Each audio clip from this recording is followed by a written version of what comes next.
whoever you are, wherever you are, hope you are blessed and doing safe. Ladies and gentlemen, greetings, family. Of course, I'm tuning in. You see me without the glasses off today, but if you're looking for some opportunities, particular advertisement opportunities, then look no further at the link at the bottom to my email address. You can hit me up for advertisement opportunities. We are supporting and promoting your businesses here on this channel. You can also, if you would like to donate and subscribe to our Patreon, a link is at the bottom as well. So you have multiple ways in which you can advertise with the platform by emailing me when we go on through our live stream. You also have access to premium content, those that want to see premium content that you will not find here on YouTube or Facebook or Twitter, as I am suspended probably by now. You guys can check out the Patreon at link at the bottom. But advertisement opportunities, definitely email me, gavin.grich1@gmail.com for rates. And for the Patreon, it is the same as the YouTube channel. It is channel gboot2786. All right, I'll holla. Peace. I'm attorney Gavin Richard. I grew up here in New Orleans, so I know how important family, friends, and community are to us. And helping others has been a lifelong passion of mine. If you've been injured in an accident, you may be out of work and faced with large medical bills. You'll need someone to fight the insurance companies so that you can get on with your life. Give me a call at 504-799-2288, and I'll be with you all the way. The law offices of Gavin M. Richard, going the distance so that justice may be served.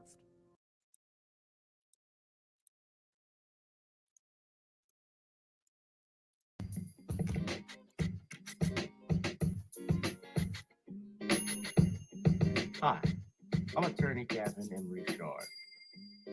Check out my latest book, The Commonwealth of Pennsylvania versus William H. Cosby Jr., The Destruction of Due Process in America. For approximately 2 years now, I have gone on a painstaking quest to investigate the rise and fall of an American icon, Bill Cosby. In the mid-1980s, there was not a star that was higher than Cosby. Advertisements with Coca-Cola, Jell-O, Kodak, along with the #1 television show for 5 straight years in a row.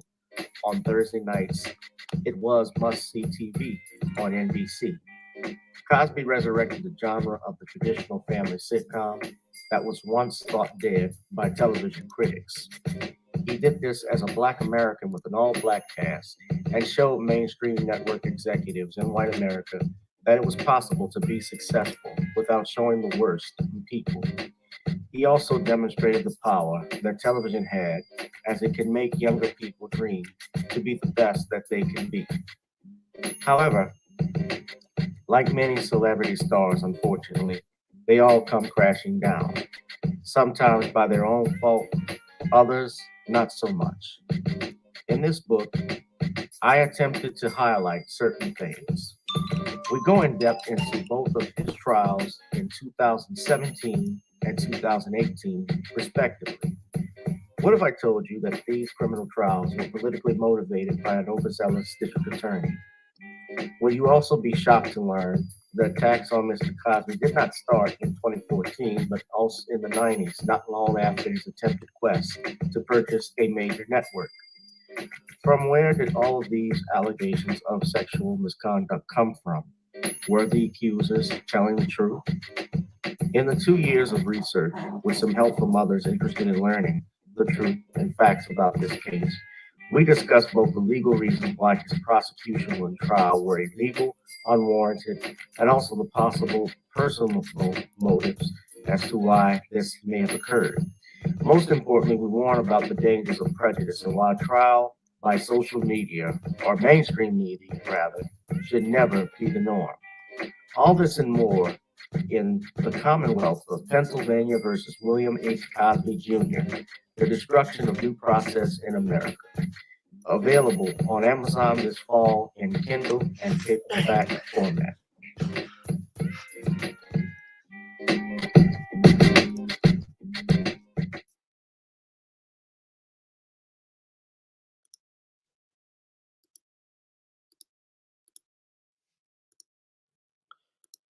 All right, ladies and gentlemen, the place to be is right here with me. It is Random Topic Tuesday. It's only on channel G Brutes 786.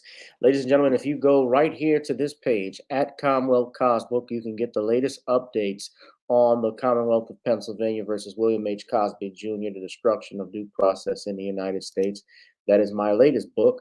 I would be happy and grateful if you all were to subscribe to that page and get your latest updates when the book will be released. It will be released via Amazon, so be on the lookout for that. It is coming soon, and I will have a final teaser trailer with the release date and all, so that you all can know when to get the book and when it will be available. So please check it out. Hit that like, share, and subscribe button, ladies and gentlemen. If you have not already, hit the notification bell so you know when we go live. Ladies and gentlemen, we will be discussing the following topics. Biden asks Senate to bypass filibuster rules to pass voting rights bill. Fire in the Bronx kills 19. An idiot Georgia deputy fired for racist remark concerning Ahmaud Arbery. All this and more tonight on Random Topic Tuesdays, ladies and gentlemen. Of course, if you have not already done so, go to Nawny'sCreoleBlends.com to get your seasoning licks. That's right, Nawny'sCreoleBlends.com. You hit the checkout mark, which is the little shopping cart. You click on your order of Nawny's that you would like, and you go ahead and you order it. So if you have not done so, ladies and gentlemen, please do so. Again, remember, try it on chicken, meat, or fish. Noni's goes great with every dish. As a matter of fact, I will show you that so you all can see where you're going at. You're going to click the icon button where the mouse is right here to order. And of course, you hit continue shopping and you can order some seasoning. We're just starting out, but we are getting better, ladies and gentlemen. Also, you can go to Spotify and get our singles such as Video Soul. Ladies and gentlemen, that is one of my latest tunes that I have here, the latest tune. And also, you can get Gotta Get On Up, which is our theme song. Now, of course, I'm going to get a copyright strike for playing my own theme song, but I'll go ahead and challenge that a little bit later. But as always, let us get started and let us begin. So it's time to get on up before we get on down. Girl, come on. Gotta dance to the beat, because on the dance floor is where we'll meet. Show me what you got.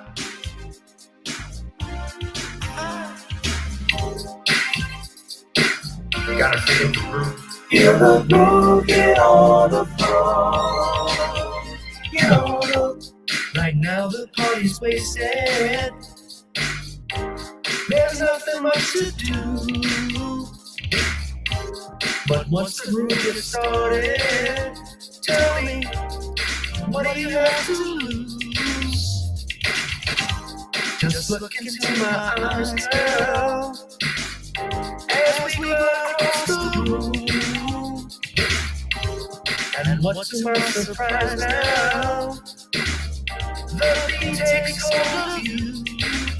Now if you feel it, I'm feeling, so come on baby, let's start dealing. Time to get this party started, ain't no time for the broken hearted. When the rhythm takes hold of you, there's only one thing left to do.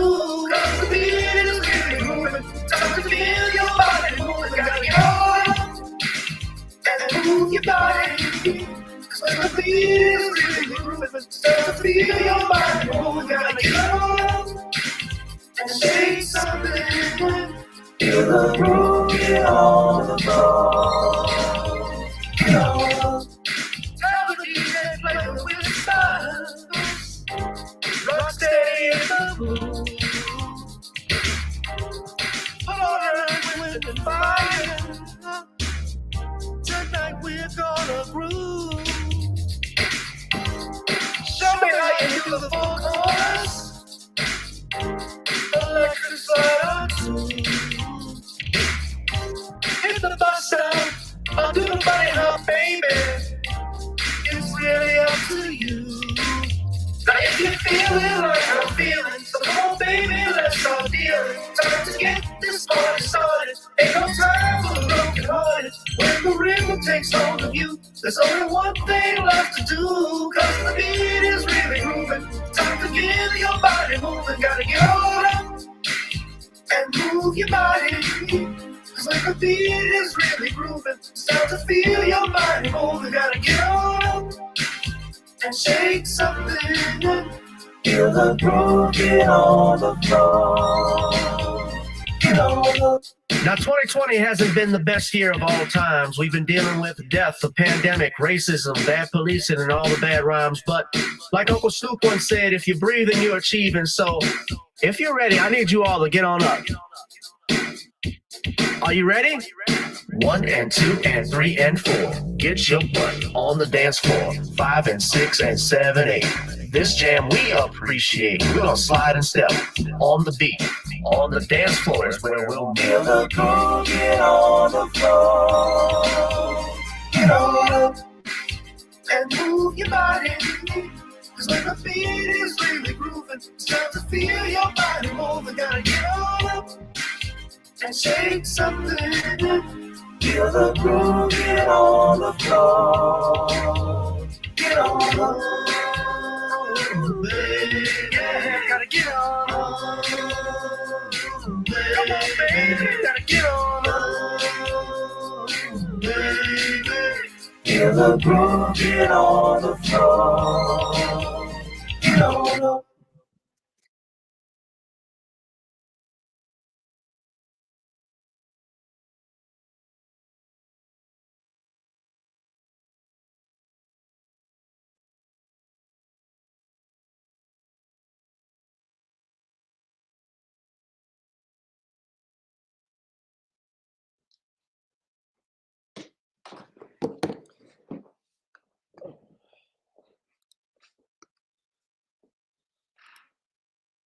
Okay, whoa, there we go.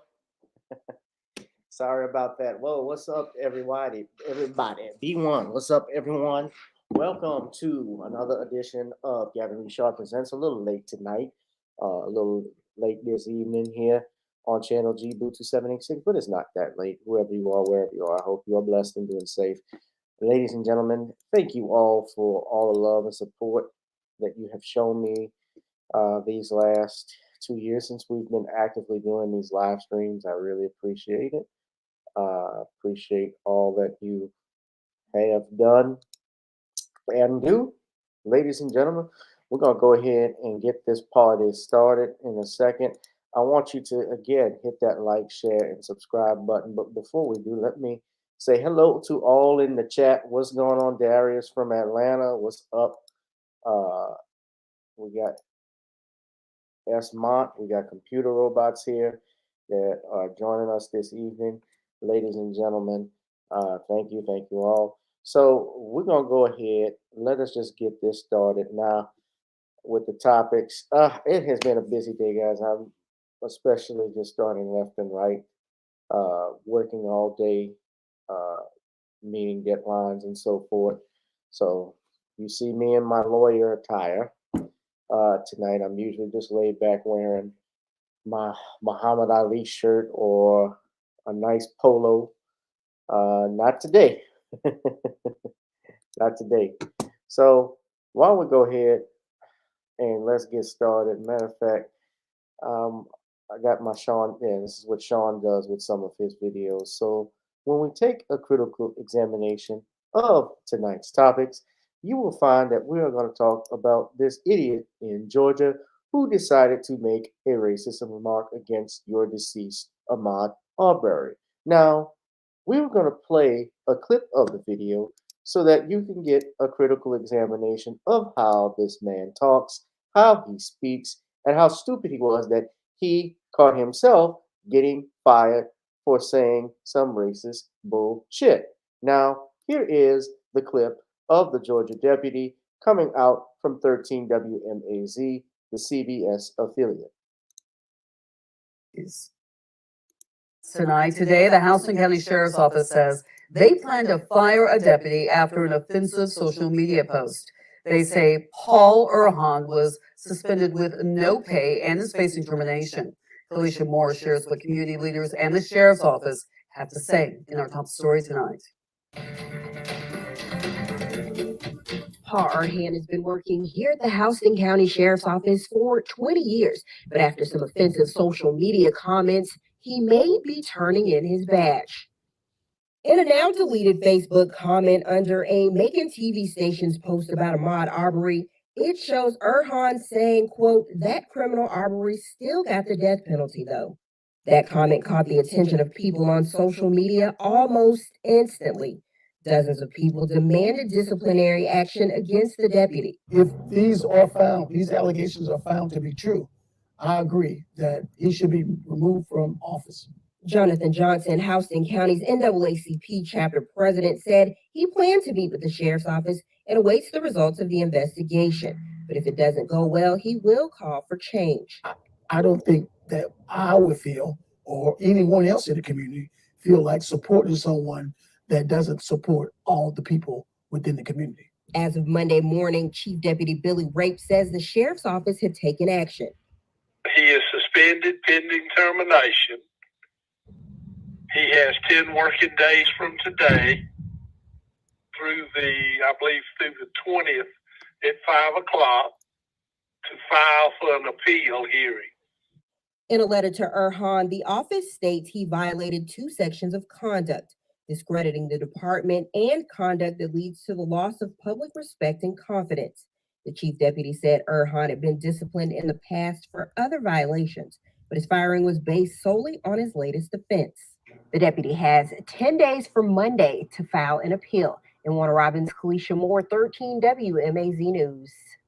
And according to Chief Deputy Rape, in 2020, Erhan was allegedly recorded on a doorbell camera using a derogatory term against a young Black woman. He said they couldn't substantiate that and took no action. If Erhan does appeal his firing, a hearing will be held within 5 days. So Erhan,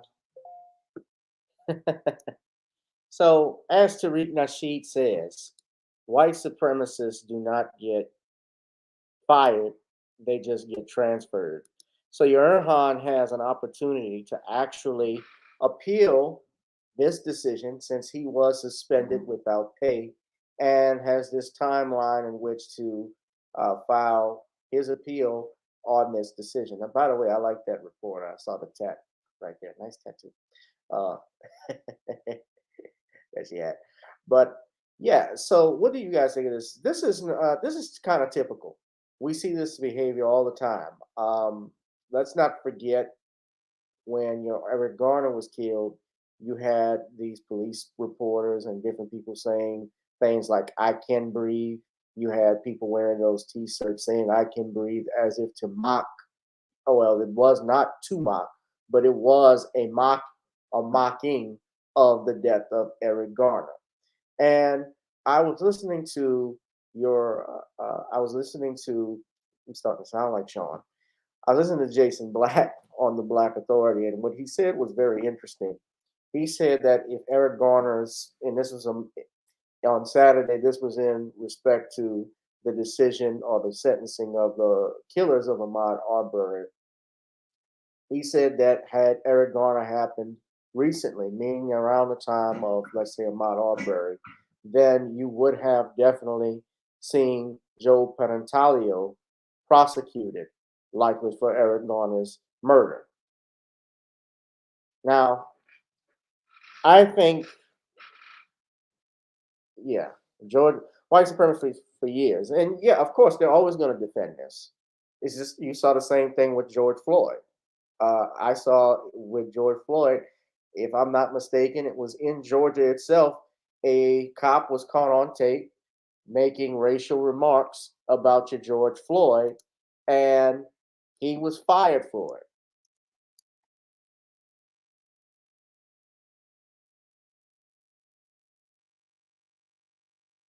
He was fired for it. Let's see if I can pull up the video.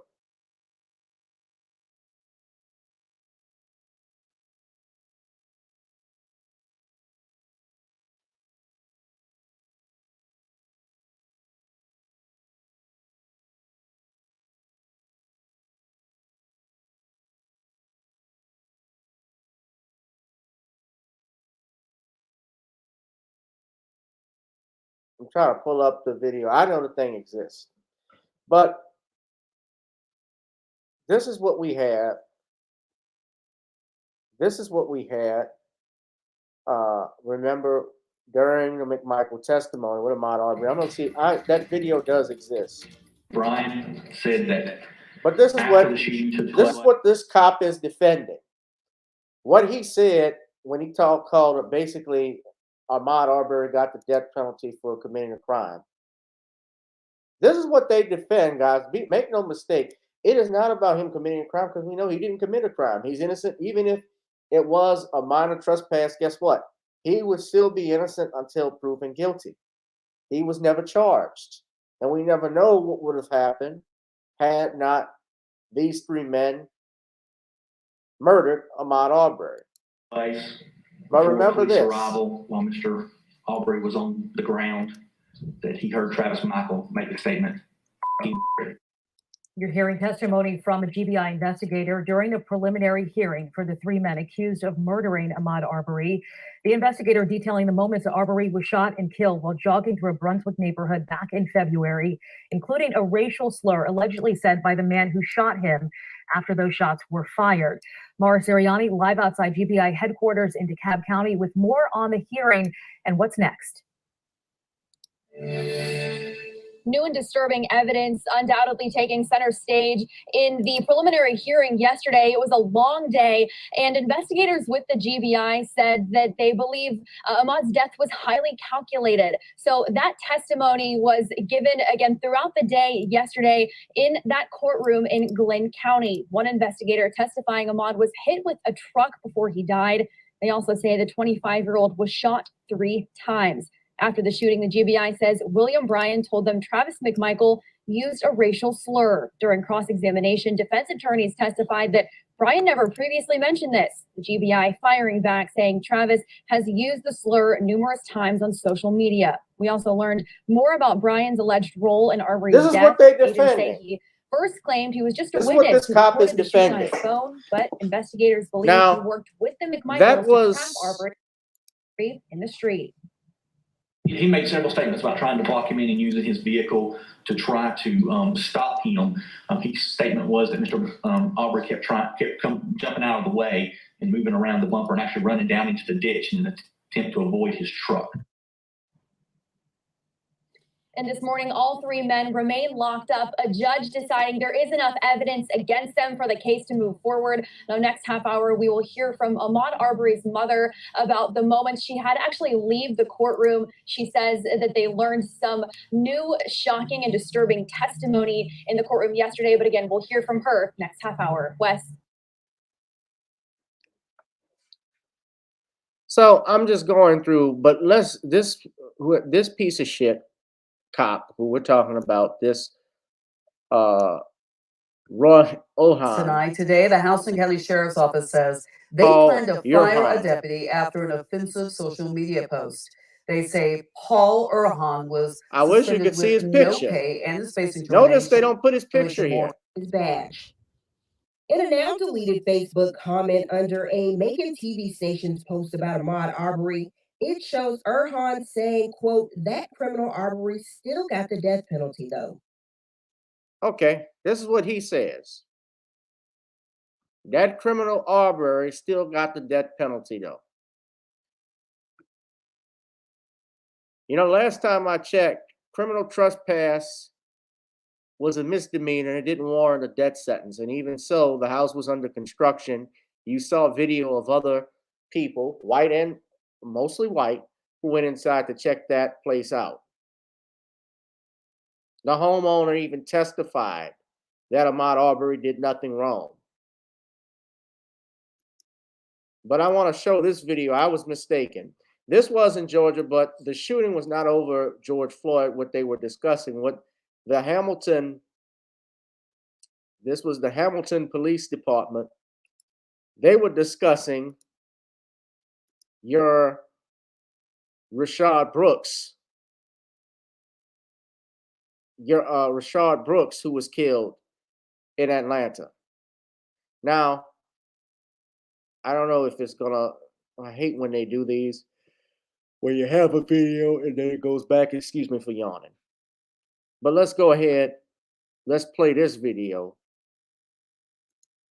Because this is the actual video that we have here.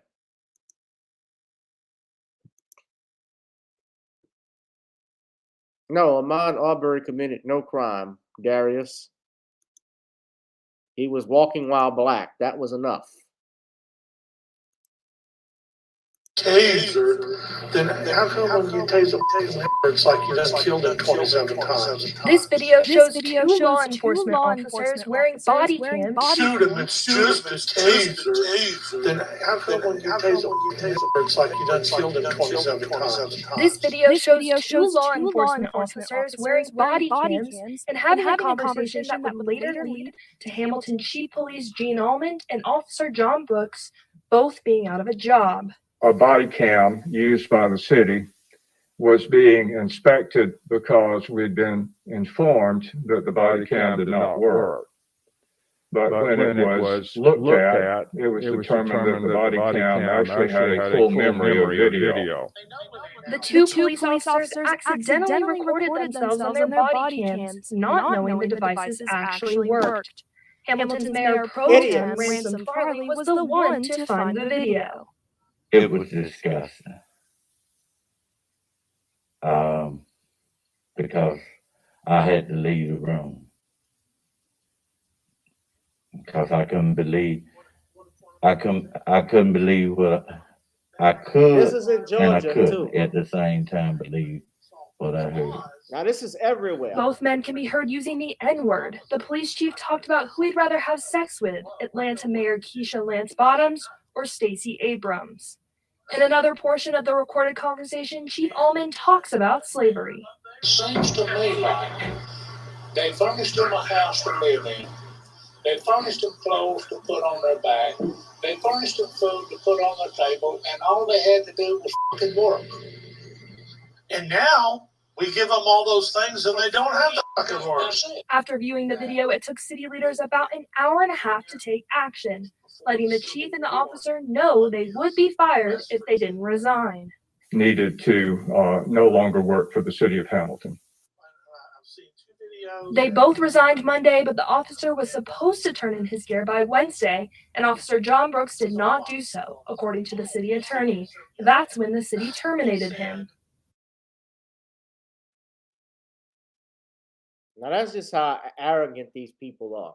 Now, of course, he didn't have to be resigned. He was fired because he didn't want to turn in his body camera footage. He didn't want to turn in his equipment. But this relates to what we're discussing tonight. As always, I mean, listen, and this is not just in the state of Georgia. This is everywhere. This is even in Louisiana. We had a situation where, we found unarmed black men being killed wrongfully and unjustifiably so, and having police officers cover that up, like what we had with the state police. So nobody sleeps on this. This is what they think. This is what they think about. And honestly, I don't think it could have not been an accident knowing that the body camera was being recorded, because I think they're that arrogant. They would talk about it even if they were on 60 Minutes. If they were on 60 Minutes, they would speak this freely because that's what they believe.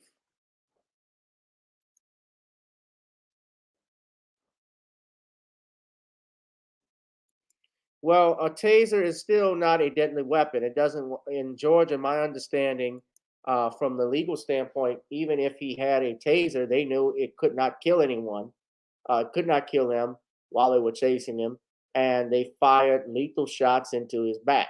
And not to mention also, the shots that were fired were not just fired at him, but also at passengers in that drive-thru. Remember, Rashard Brooks is running in a crowded Wendy's drive-thru while he was drunk, and there were a number of options that they could have done. Yes, by rule of law, he was breaking the law. Yeah, they had a right to take him in. They also could have brought him home. They could have also, as being officers, probably given him a ride home, called his family, and gotten the car out.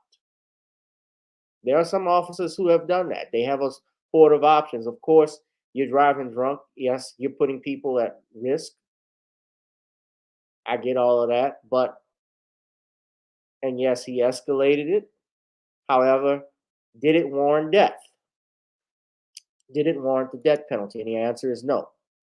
But you see these white supremacists talking how they want. I'm glad.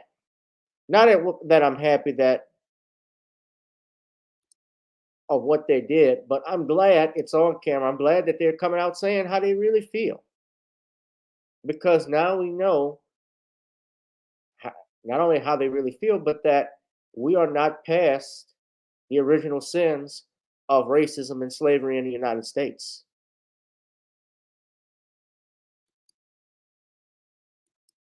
Hit that like, share, and subscribe button, ladies and gentlemen. But this idiot, Paul Urhan, he's about to get the axe and lose his benefits. But then again, he might go to another county. He might become the head chief, the chief of that Wilmington, that city of Wilmington, Hamilton, up in Georgia, where that dude was. Officer discretion. Yes, absolutely. So our next topic, ladies and gentlemen, this is not going to be a long show. I want to get, I guess I could talk about this. This is some sad news that happened out in the Bronx. 19 people were killed, including 9 children, as a result of a high-rise fire that occurred a couple of days ago. This is coming from the Associated Press. Here it says Bronx apartment kills 19, including 9 children. Now, what is being reported is that on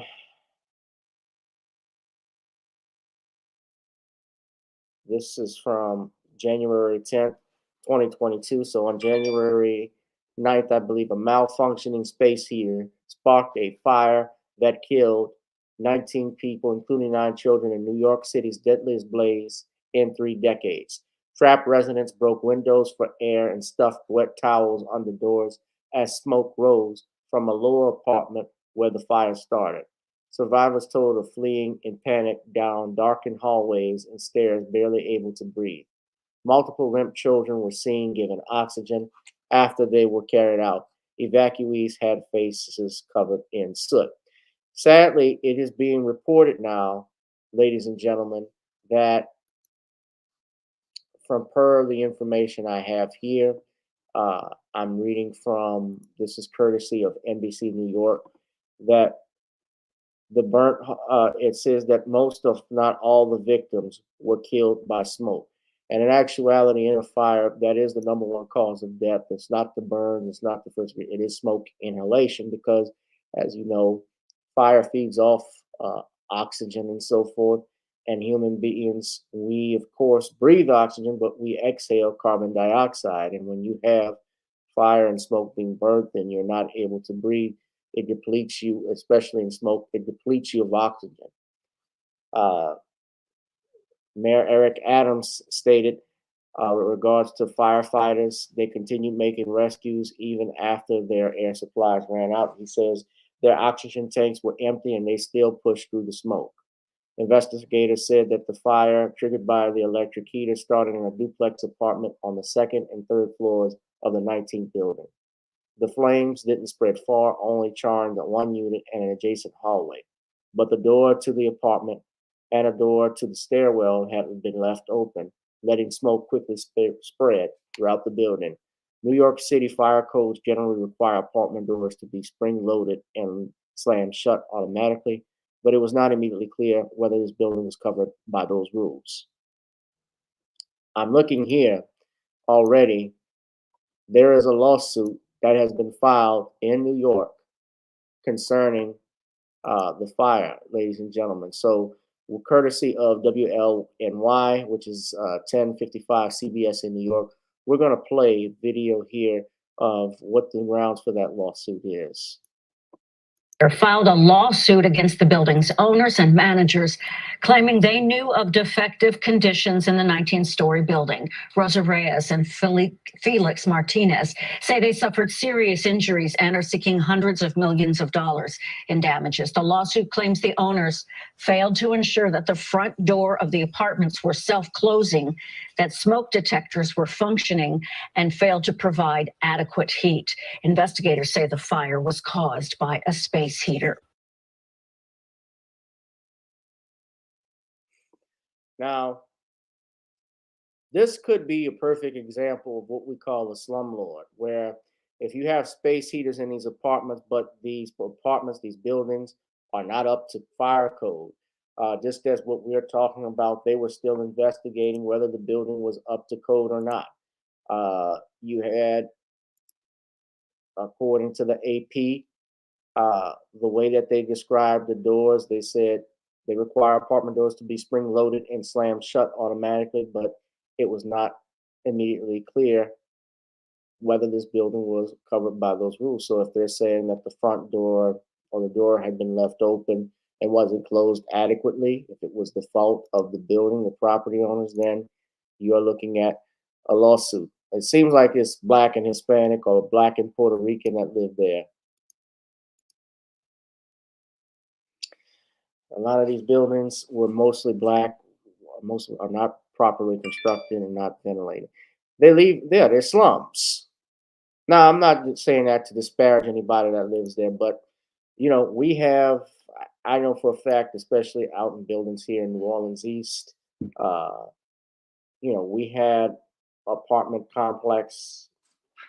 Trying to right off of, if you probably noticed, I don't know if DeAndre is on here, but since he's from Slidell, I know he's passed through the east. But if anybody remembers, off of Lake Forest and Wright, the Wright Road or Bundy. I'm sorry, no, Bundy.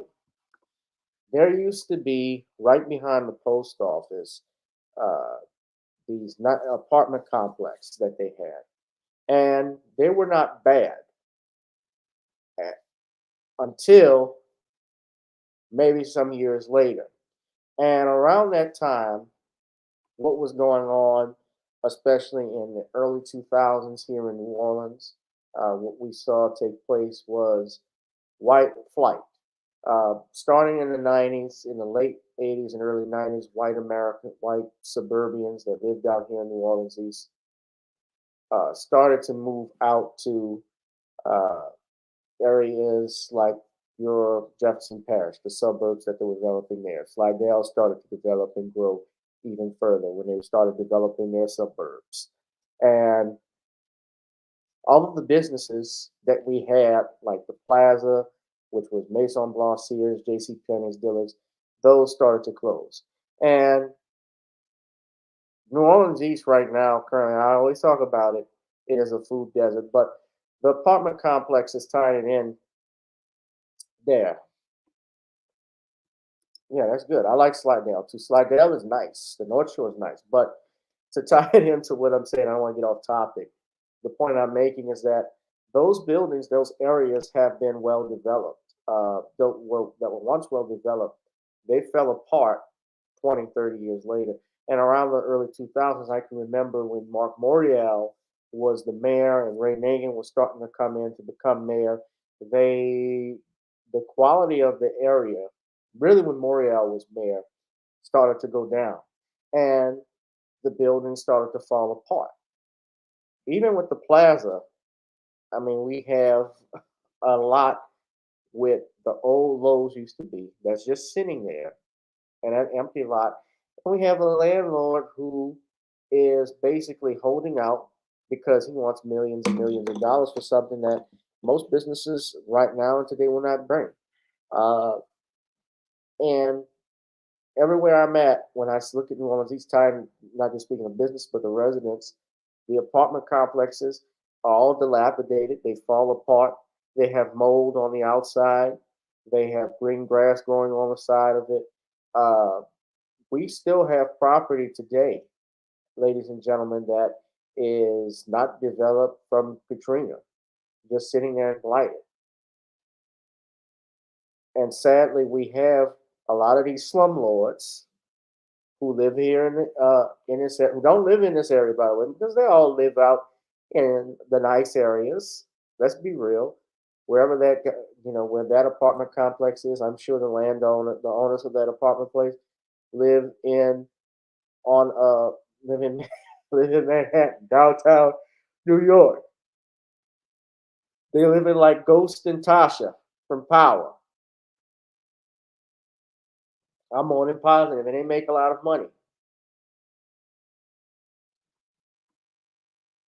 But they don't care about that.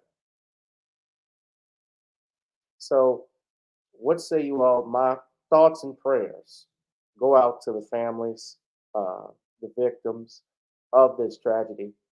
And if there is legal recourse that they can get, I hope they get every penny of it. Now, let us move on. Hit that like, share, and subscribe button. I'm glad you brought that up, brother Darius. I'm glad you brought that up. Yeah, you're absolutely right. So, Films, you got family from Slidell. So, you're from Louisiana? No, they won't.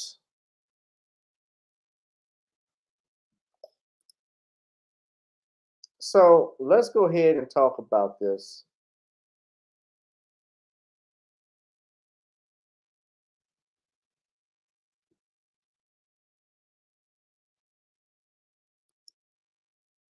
All right, we're going to go ahead and get started. This last topic is about what's going on currently with President Biden. So Biden is asking the United States Senate to bypass filibuster rules in order to pass a voting rights bill. Specifically, this bill. This is the John Lewis Voting Rights Act of 2021, which is proposed legislation that, according to Wikipedia, would restore and strengthen parts of the Voting Rights Act of 1965, where certain parts were struck down by the United States Supreme Court in the Shelby County versus Holder and Bonovich versus Democratic National Committee. Now, it's sponsored by Terry Sewell, who's from Alabama, and Patrick Leahy. Now, let me say this. Judge Joe Brown and I, of course, we talk all the time about we talk all the time about everything. And I specifically remember the judge speaking against John about two people in particular back in 2020, Judge John Lewis and Elijah Cummings. And his main thing about it was the fact that, you know, he could not call because Judge was around at that time. Judge is 75, 74 years old. He didn't respect John Lewis because he felt John Lewis, all he was known for essentially was getting his ass beat and taking hits. This is just what I've been talking to in my discussions. And it's not just him, but even our brother, Dr. Randy Short, talked about John Lewis because, and Elijah Cummings, and you couldn't even call Elijah Cummings a civil rights activist because Elijah Cummings who died in his 60s. He would have been a young kid by the time the civil rights movement even started. So he wasn't a leader, a civil rights leader. He was a democratic leader. Now, I do have some respect for John Lewis in regards to his work in the civil rights movement. I can't ignore that. I don't disrespect people who fought in that era. I have my criticisms of them respectfully and things that they did. And most importantly, I don't, but as it comes to John Lewis, the representative and Georgia, other than spilling blood on the bridge in Selma, I look at Atlanta, I look at his area, and I saw no true development in that, that city. Atlanta is no longer the black Mecca it was, all on Peachtree, as Jason Black has talked about. That area could have been, should have been basically the black Mecca headquarters. It is not. There's homeless population that is in that area.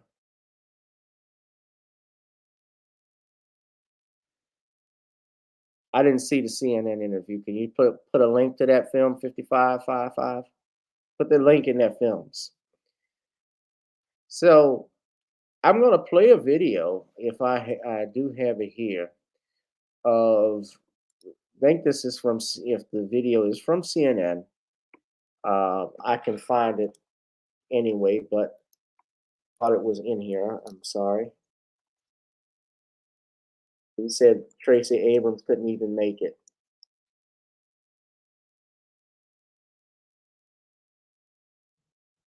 Now,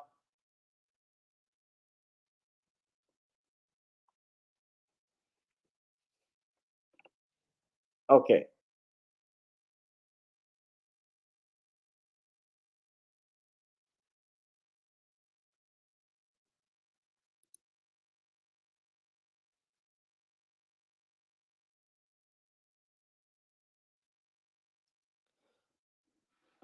Now, hold on. Yeah, so y'all got to listen to this. Now, wait a minute.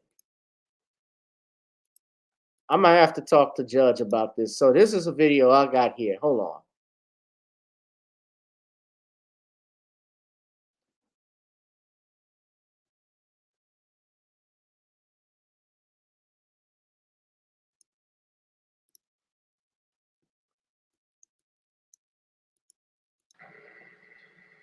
In the lives of our nation, life of our nation. There are moments so stark that they divide all that came before and everything that followed.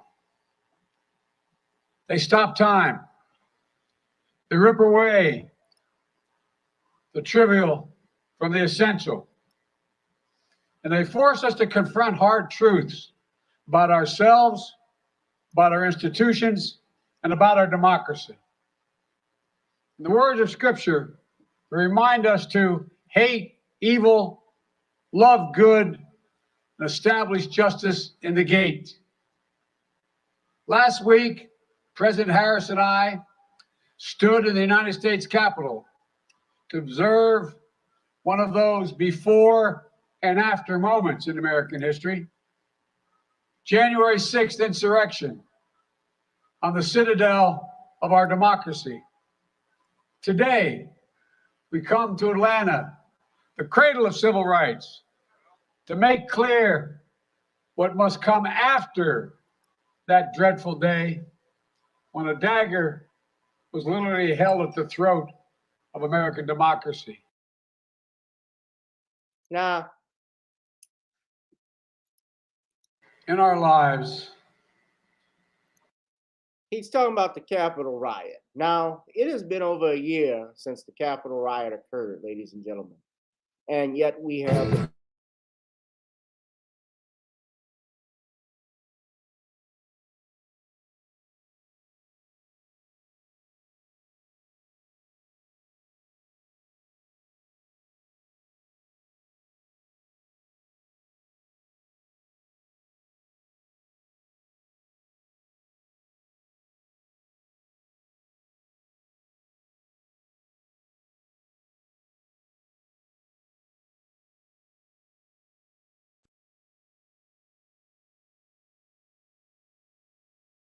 they want chaos to reign.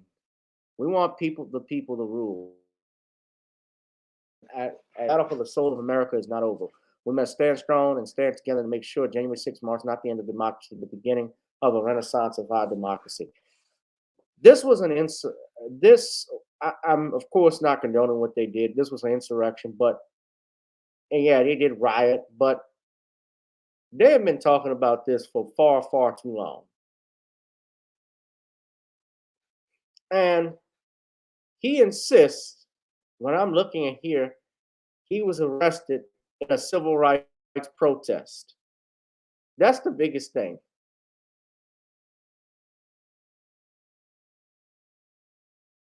He went on to say, voting by mail is a safe and convenient way to get more people to vote. So they're making it harder for you to vote by mail. They mean immigrants, not blacks. Ask every official in America, how do you want to be remembered? Do you want to be the side of the John King or George Wallace? He went on. Do you want to be on the side of Abraham Lincoln or Jefferson Davis? This is the moment to decide. House Republicans were quick to respond, tweeting a 1970 article in which Biden recounted praise he had received from the segregationist Wallace while a young senator, excuse me. Democrats have seized upon the voting rights issue amid a series of political setbacks that have caused Biden's poll numbers to plummet, including the highest inflation in 39 years and a rate, record smashing rates of new COVID-19 infections nearly 2 years into the pandemic. But Biden stepped on his own message with the apparent gaffes. I did not walk in the shoes of generations of students who walked these grounds, but I walked other grounds because I'm so damn old. I was there as well. The 79-year-old president said, "You think I'm kidding, man? It seems like yesterday, the first time I got arrested." White House spokespeople did not immediately respond to the Post's request for information. So this is what he's talking about: civil rights unrest. On Biden's purported arrest. However, his autobiography promises to describes no such arrest. In 2020, Biden infamously stated that he had the great honor of being arrested in South Africa when he was trying to see Nelson Mandela on Robben Island, where Mandela was in prison until 1990. He said Mandela thanked him for it. Later, he admitted that it was untrue and that I wasn't arrested, I was stopped. I was not able to move where I wanted to go. And then so he says he's been arrested, and this is the one who probably would have threw him in jail. America's top cop. Man. America. You can't make this stuff up. But yeah, Biden was praised. Remember what we talked about. Yeah, I mean, it's like what even Bishop was saying last week. He saw people with that riot, with that insurrection. It wasn't even, it was a riot. But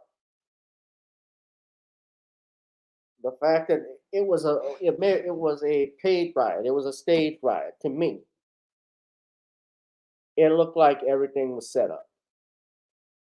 It doesn't mean that they weren't white supremacists that were there legitimately trying to do this. But most of those people, remember, they got slaps on the wrist. They did not get heavy jail time for that. One person who died was the person who they shot, that black officer fired that shot to protect the building, to protect the halls of Congress. Now, Biden was praised, and they're correct, by George Wallace. He said that former Governor George Wallace praised him as one of the outstanding young politicians of America.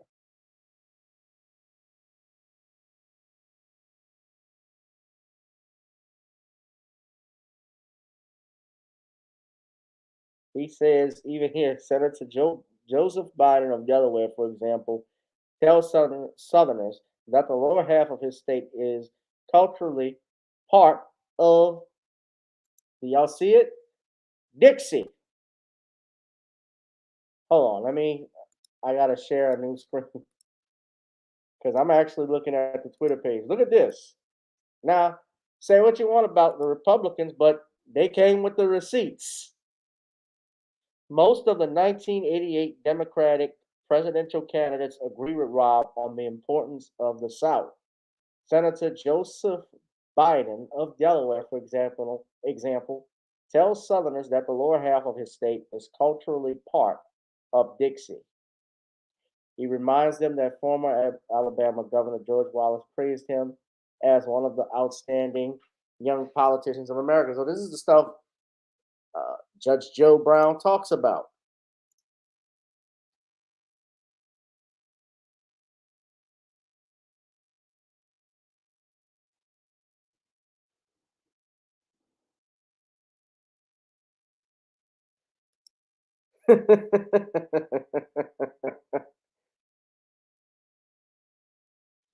Man, well, look, Jim, he's a Dixiecrat. His idols, his mentors were indeed John John B. Stennis, and James Eastland. So we're talking about that Emmett Till movie. I don't know if you all had an opportunity to see that, but you go on Hulu and you can watch it. I heard there was some BS in it, but did you know I have this article here that John B. Stennis, this is on, most people know about Emmett Till and Mamie, and I'm tying it to Joe Biden in a second, so just bear with me. But most of you all don't know who this man is. This is Louis Till. He is Emmett Till's father. He was an American soldier. Now, I told you before the story about how he was found guilty of sexually assaulting 2 white women and murdered and charged and also convicted of murdering a 3rd white woman, an Italian. These were Italian women. And he was executed as a soldier in Pisa, Italy. Now, look who, sometime when Emmett was abducted, or after rather the murder trial and acquittal of Roy Bryant and his brother-in-law, or his half, I believe, it was his half brother, the perpetrators. Well,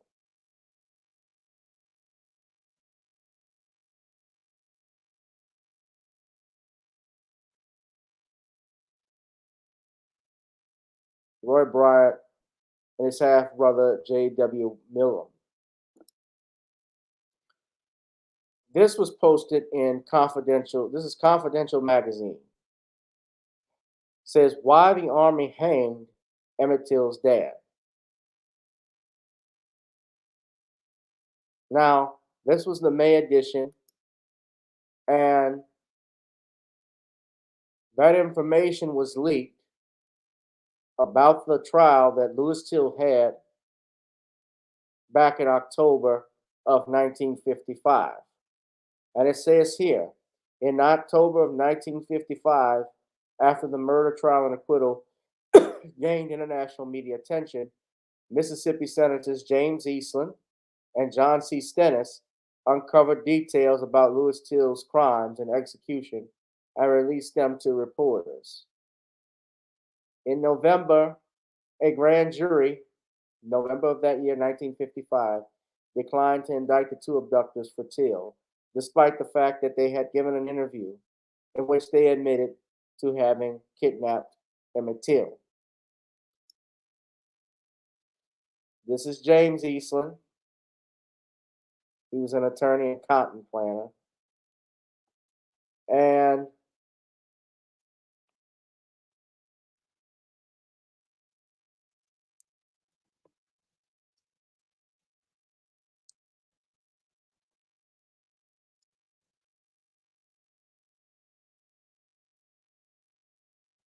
as you see here, in later years, he maintained personal ties with liberal Democrats such as Ted Kennedy, Walter Mondale, Joe Biden, and Philip Hoppe, even though they disagreed on many issues.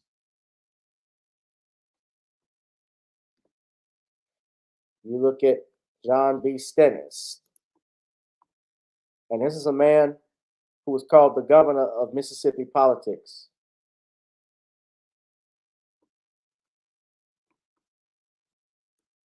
He called the African American race an inferior race.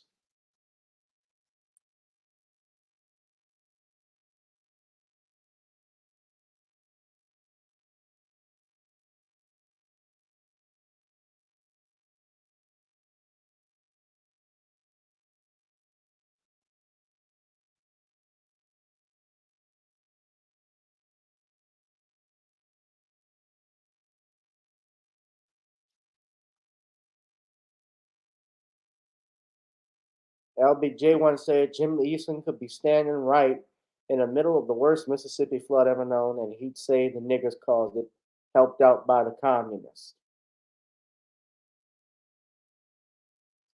But this man was very powerful. So was John C. Stennis. So the point I'm making with all of this, I mean, John C. Stennis has a space center and a lock and dam named after him. The point of all of this, ladies and gentlemen, and I'm bringing this up, is that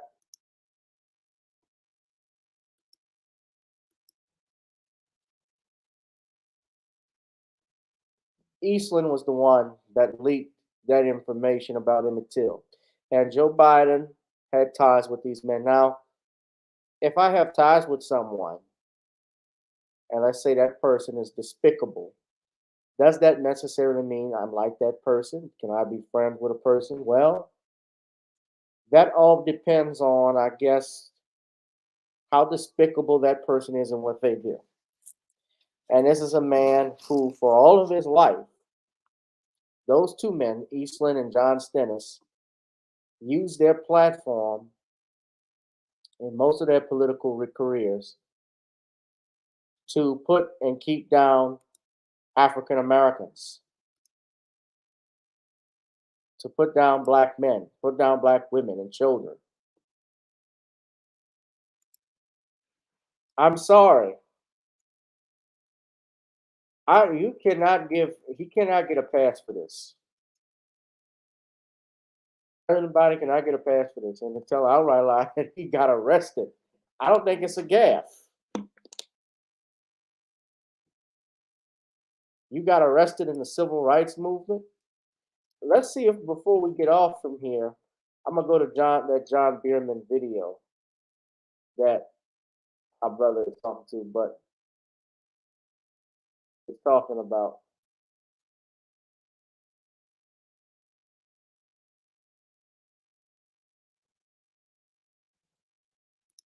Hold on, I'm gonna look it up.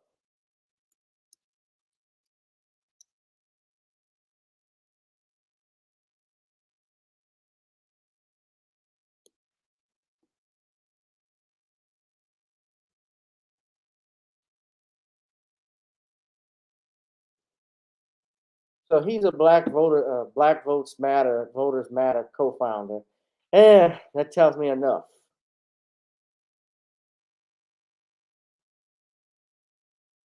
Not I'm gonna play be it, though. attending.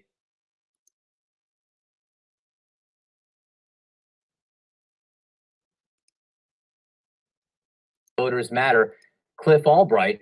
Cliff, why aren't you going? Yeah, good morning to you. Well, as we said in our written statements, essentially what we're saying is that, we'd rather that the president stayed in D.C. and perhaps delivered this speech to the. Doesn't he look like Bill Nunn? Dudder man from New Jack City. You won't let me hold the pipe?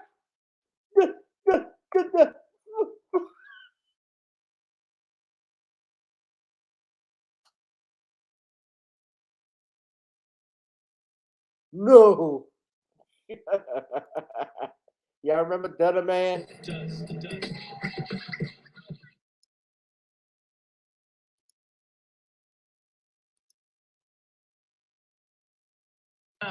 By gypsy cab to working among the den of thieves. I'm no dummy. It's basic common sense and arithmetic. The difference between them paying me $800 a week and you paying me $8,000 a week. I think my cousin also likes the fact that you're in the tradition of Joe Kennedy. Who? Good. Because you gotta rob to get rich in the Reagan era. They're running a strange program, y'all. I mean, more poor and disenfranchised folks than this place has ever seen. And see, they try to put it off like it don't exist. Meanwhile, the rich get richer, the poor don't get a thing. Times like these, people want to get.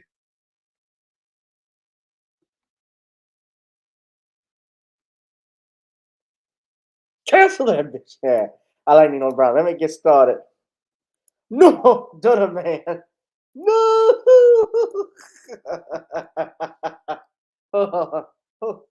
Should I? Let me. Oh, wait. Hold on. Let me do this. Here's Dudder man here. Yeah, Bill Nunn. He just passed away not too long ago. His father was actually inducted into the Bill Nunn Sr. He was actually inducted into the Pro Football Hall of Fame for being an editor out in Pittsburgh. He was a sports writer.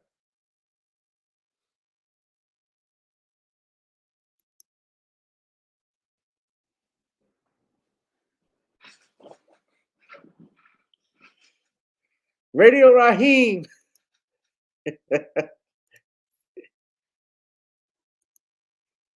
Thank you. No! When Judge Nelson is shooting at him from the ground. Oh! Protecting Ice-T. Yeah, great actor, great dude.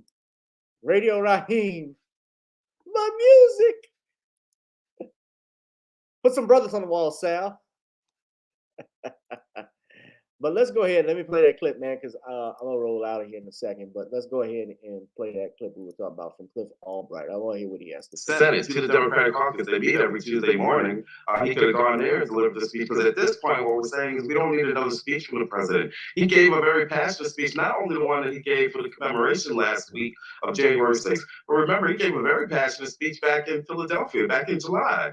But then literally for 7 months, we heard nothing else about voting rights from him. And so now is not the time for another speech. And to be clear, we believe in using the presidency as a bully pulpit. We would have loved if the president used the presidency as a bully pulpit for the past 7, 8 months while we've been fighting for voting rights, even getting arrested outside of the White House, begging him to do so. But at this point, we don't need another speech. We don't need him to come to Georgia and use us as a prop. What we need is work. And we're out working too, because there are attacks going on against Georgia voters and Georgia organization happening right now. Let me just read once again what he is going to say today. The next few days, when these bills come to a vote, will mark a turning point in this nation. Will we choose democracy over autocracy, light over shadow, justice over injustice? I know where I stand. I will not yield. I will not flinch. I will defend your right to vote in our democracy against all enemies, foreign and domestic. So the question is, where will the institution of the United States Senate stand?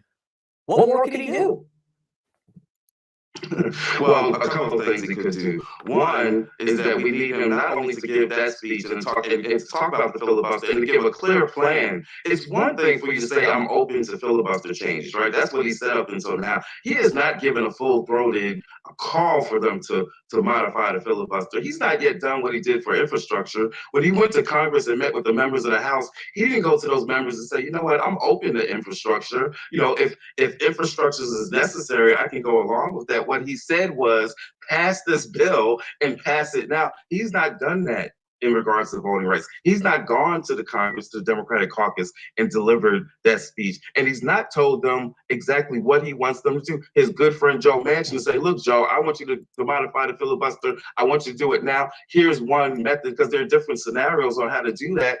People like Manchin and Sinema need to hear from the president what exactly it is that he wants them to do. We know that the president doesn't have a vote on it, but doggone it, that's why President Lyndon Johnson once said, what's the sense of having the presidency? So what he can do is be specific. He can be strong and unequivocal in this speech that he says. That's a nice excerpt, but he can go even further than that, hopefully, in his remarks. And then most importantly, he can follow it up. He can't give a speech like he did in Philadelphia and then leave it to the side. If he's saying the next 7 days is going to be historic and critical, he's got to fully lean in after he gives the speech, having the kinds of meetings, finding out from Manchin what exactly it's going to take, and being very direct and forceful, just as forceful as he's been on infrastructure and on some other issues. We're not asking him to do things not just that other presidents have done, we're asking him to do the things, actions that he's even done on other things like infrastructure. There's no sense in having 40 years of Senate experience only to tell us that you can't whip 2 votes. It sounds like you're disappointed in President Biden. I mean, to be honest, and especially on this issue and some other issues, you know, we're not even having a conversation about police reform anymore, even though we had historic summers, a year of protests. So there's some other issues, but particularly when we're talking about voting rights, yes, we're disappointed. We did a whole summer and fall of protests outside the White House to get him to do more. And we want to be clear, the source of the problem is not Joe Biden. Truth be told, it's not even Manchin and Sinema. The source of the problem are the Republicans that are attacking our rights on a daily basis, including in the state of Georgia, where not only did they pass voter suppression last year, not only did they gerrymander. He made a mistake. He says that the problem is not really the president, it's the Republicans that are attacking our voting rights. No, the problem is that you all voted for this man. Here's what it is. I know for a fact, I'm betting the farm he voted for Joe Biden. The problem is not, sir, with all due respect, that the Republicans. It is not even the Democrats. It is you all, the people in power who vote blindly and willfully for people like Joe Biden and Kamala Harris and Maxine Waters and others, and have yet to ask them what specifically they will give to the African American community, the blacks.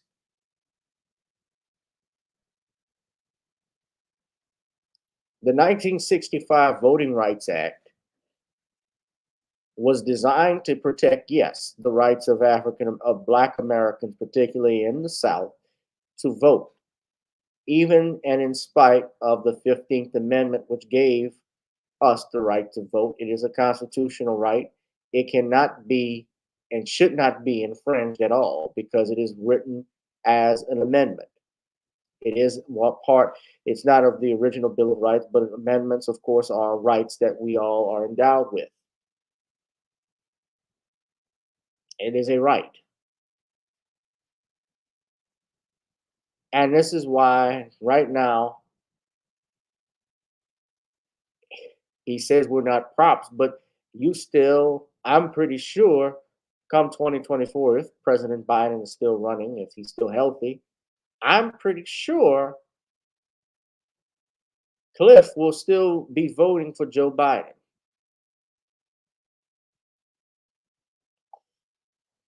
How many of you agree with that?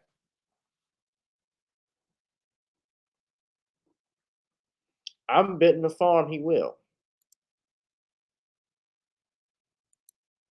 You ask for nothing, and guess what?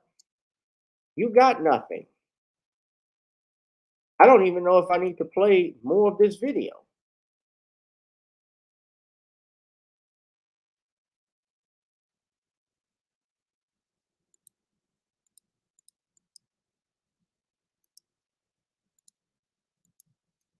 Do I need to play more of this video? I guess for clarity purposes, I can, just because I'm someone, as you all know, that likes to be fair and be honest and report so that nobody's saying I've missed something or anything like that. But what he's saying essentially is I'm going to vote for Joe Biden no matter what. That's what I gather from this. You all? Because you're saying in one breath you don't want to be used as props, but you're not criticizing them. You're still trying to defend this man.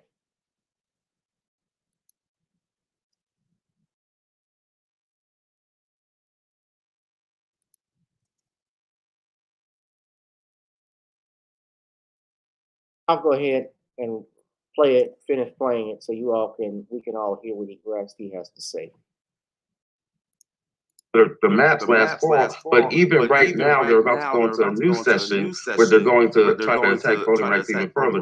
That's the source of the problem. What we're disappointed in is the president that we put in power with the elections last year in the midst of a pandemic. Listen, last question here. Stacey Abrams is running for Senate.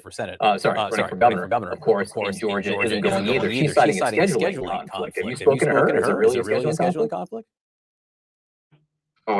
You'd have to talk to soon-to-be Governor Abrams to find out. But I mean, she put out a statement saying scheduling, so I'm gonna take her at her word. But again, there's several organizations that have been working together on this, including some of the organizations that a lot of people in the country were applauding because of the work we did in the presidential election, as well as in the two Senate runoff elections. Trust those same organizations and trust us when we say what we need now is for the president to go to the Democratic caucus in DC. Keep in mind that because some senators will be in Georgia, what that means is they're not in DC voting on some of the plans that Senator Schumer was planning to move forward. He could have delivered the speech in DC so that they could have then taken his speech, been motivated, right, just the same way that the Georgia Bulldogs got motivated last night, and then gone out and voted and performed and actually voted while they were in DC. But because they'll be in Georgia, they can't do that. So yes, we're disappointed, but we're going to hold out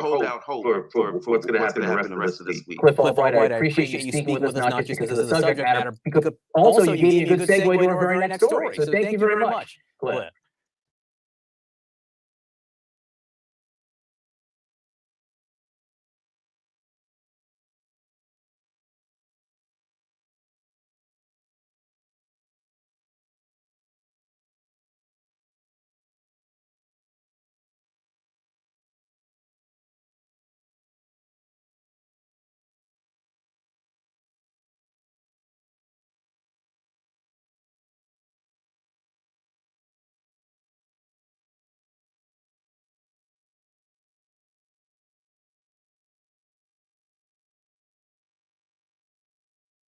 All right. This is why, and you see why the young people are no longer don't really care about what the older people have to say when it comes to voting. They're tired of having that shoved down their throat. Voting, this shows you, first off, voting has no power. It does not have any power if you do not demand.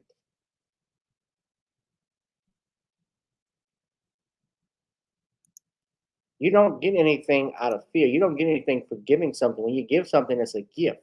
You know what a gift is? When you don't ask, when you give something to somebody, not expecting nothing, that's what a gift is. Where you're doing business, there's an exchange.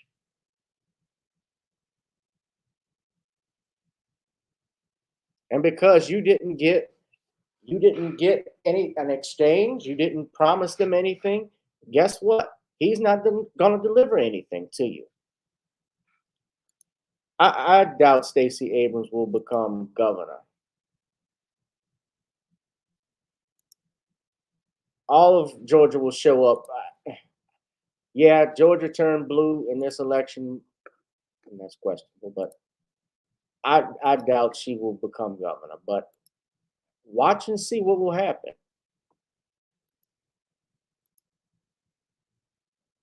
We're going to have a lot of people go out and vote for her and support her, but you know, if they all talking about this crap and they're not doing anything, if their agendas, what good is having the first black governor, the first black senator, the first black this and that, if their agendas are not going to be for the people? If they're not going to be for you, then it's nothing.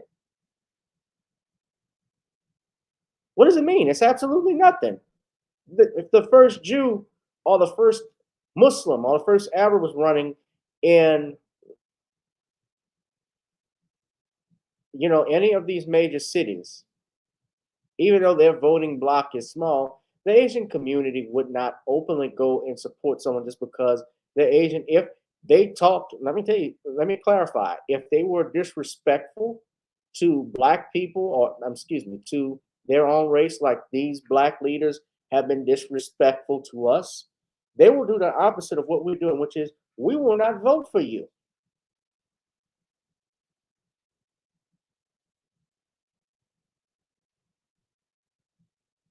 Cindy Wynn, who ran for District E here against Oliver Thomas, she was the incumbent. The first time in over 20 years. It's very hard for an incumbent to lose an election because all of it is popularity. But she was the first in possibly 20 something years that an incumbent lost an election.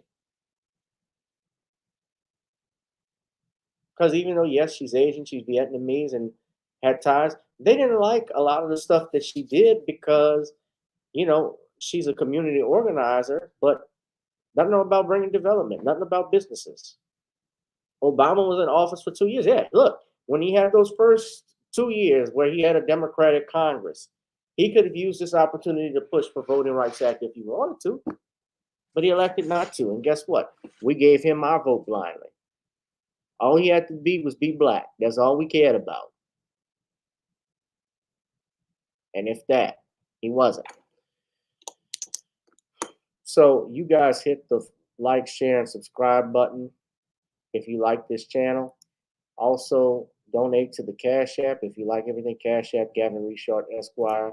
Hit the Patreon there link, as well as if you want to advertise with us. Ladies and gentlemen, we will be back tomorrow, Thursday, and hope to see you all then. You all be safe and be blessed. Of course, you can check out NawniesCreoleBlends.com for some great seasoning. Try it on chicken, meat, or fish. Nawnies goes great with every dish. Go to Video Soul on Spotify, download Video Soul, check that out. Also, you can use Spotify to check out our other song, which is Gotta Get On Up. That is the theme song for this channel. Ladies and gentlemen, I will be back Thursday with our brother, the one and only Sean James.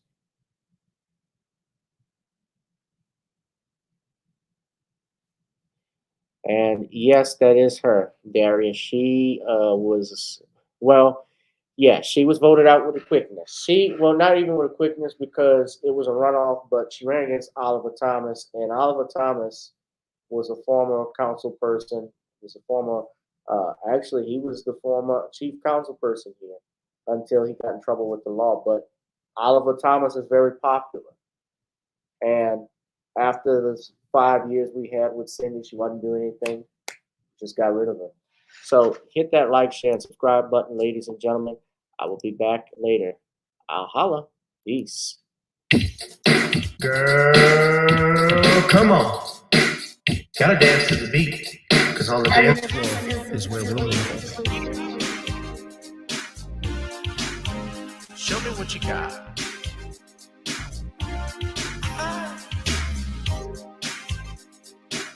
Gotta feel the groove. Feel the groove, get on the floor.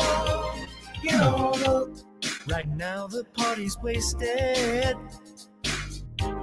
There's nothing much to do. But once the groove gets started, tell me, what do you have to lose? Just look into my eyes, girl, as we glide across the room. And what to my surprise now, the beat takes hold of you. Now if you're feeling like I'm feeling, so come on baby, let's start dealing. Time to get this party started. Ain't no time for the broken hearted. When the rhythm takes hold of you, there's only one thing left to do. Cause the beat is really moving. Time to get your body moving. Gotta get on up and move your body. Cause when the beat is really grooving, it's time to feel your body moving. Gotta get on up and shake something. Feel the groove, get on the floor. Get on up. Tell the DJ play the whispers. Rock steady in the mood. Put on earth, wind, and fire. Tonight we're gonna groove. Show me how you do the four corners. Electric slide or two. Hit the bus stop or do the bunny hop, baby. It's really up to you. Now if you're feeling like I'm feeling, so come on baby, let's start dealing. Time to get this party started. Ain't no time for the broken hearted. When the rhythm takes hold of you, there's only one thing left to do. Cause the beat is really grooving. Time to get your body moving. Gotta get on up and move your body. Cause when the beat is really grooving, it's time to feel your body move. And shake something. Feel the groove, get on the floor. Get on up. Now 2020 hasn't been the best year of all times. We've been dealing with death, the pandemic, racism, bad policing, and all the bad rhymes. But like Uncle Snoop once said, if you breathe and you achieve. And so if you're ready, I need you all to get on up. Are you ready? 1 and 2 and 3 and 4. Get your butt on the dance floor. 5 and 6 and 7, 8. This jam we appreciate. We're gonna slide and step on the beat. On the dance floor is where we'll be. Feel the groove, get on the floor. Get on up and move your body. Cause when the beat is really grooving, it's time to feel your body moving. Gotta get on up and shake something. Feel the groove, get on the floor. Get on the floor, baby. Yeah, gotta get on. Come on, baby, gotta get on. Baby. Feel the groove, get on the floor. Get on up.